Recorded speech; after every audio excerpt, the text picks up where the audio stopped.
folks, this is Dark Boyer. I'm going to talk about today, because I'm going to imitate my history teacher, because I really like imitating my history teacher, because he was just so interesting in how he talked and how he portrayed these ideas, and that's what made me have a strong appeal to history, and probably why I got A's in this class. So today I'm going to pretend I'm that history teacher. I am going to explain to you the differences between the conspiracy anti-racist and the cultural anti-racist. They do believe that racism is wrong, and both groups do fight racism, but there are differences in fundamental beliefs in how racism is formed and the foundations of racist beliefs. Both believe in the system, or believe the system of white supremacy is practiced. Both believe that white supremacy is fiction, basically a myth, not true. However, the biggest difference is how both perceive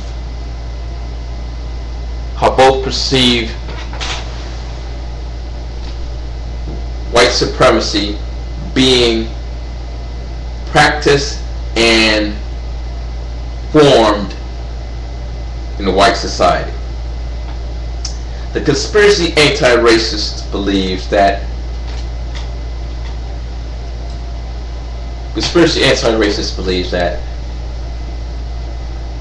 racism is formed first in the elite classes of our society, the highest economic bracket, the ones who have the most influence in our society, and it's trickled downwards.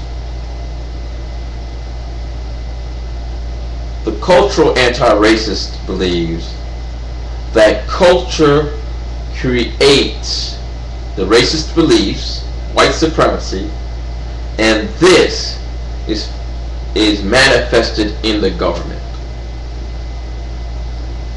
Now let's get back to the conspiracy anti-racist. The conspiracy anti-racist believes that there is a ruling class of whites, not necessarily, most definitely not poor whites, not middle class whites, not even rich whites. There's a ruling class of whites that we hardly know anything about, or really don't know anything about, that believe they can maintain power by purposely and intentionally creating a fictional belief called white supremacy. And by creating this, they have created a permanent underclass that is reflected upon dark skin color or darker skin color.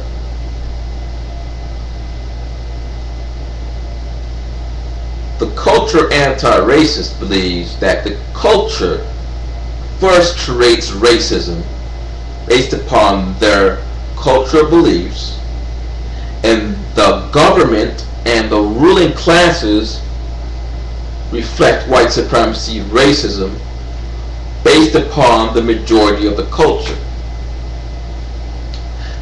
Basically, that in all classes, simultaneously, white supremacy is practiced. In all cultures,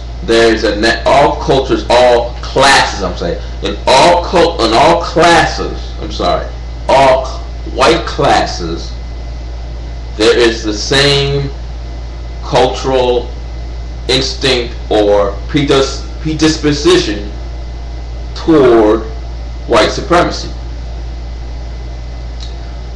It does not trickle down, and sometimes it trickles up. The cultural anti-racist believes that your politicians who are segregationists came from a culture which may have been poor or middle class or rich, that believed in segregation. It is not based upon an invisible ruling class intentionally creating a myth of an underclass, of justifying the underclass based on skin color. Those are the major differences.